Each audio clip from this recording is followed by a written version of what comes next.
मंडळी लाडकी बहीण योजनेसंदर्भात एक महत्त्वाची अपडेट आहेत. खरं तर अनेक लाडक्या बहिणी आता सप्टेंबर महिन्यात पैसे मिळण्याची वाट बघत असाल, पण त्या अगोदर राज्य सरकारने एक महत्त्वाचा निर्णय घेतलाय आणि या निर्णयामुळे या योजनेअंतर्गत अपात्र ठरलेल्या आणि लाभ मिळणे बंद झालेल्या लाभार्थ्यांना सरकारच्या या निर्णयाचा फायदा होणार आहे. लाडकी बहीण योजनेच्या लाभार्थ्यांची शासन स्तरावर नियमित पडताळणी केली जात आहे. या पडताळणीत अनेक अपात्र लाभार्थी योजनेचा लाभ घेत असल्याचे समोर आले.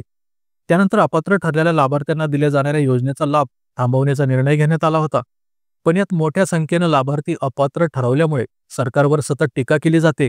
त्यामुळेच आता अपात्र ठरवण्यात आलेल्या लाभार्थ्यांना शेवटची संधी देण्यासाठी महिला व बाल विकास विभागाकडून अपात्र लाभार्थ्यांची फेर पडताळणी केली जाणार आहे.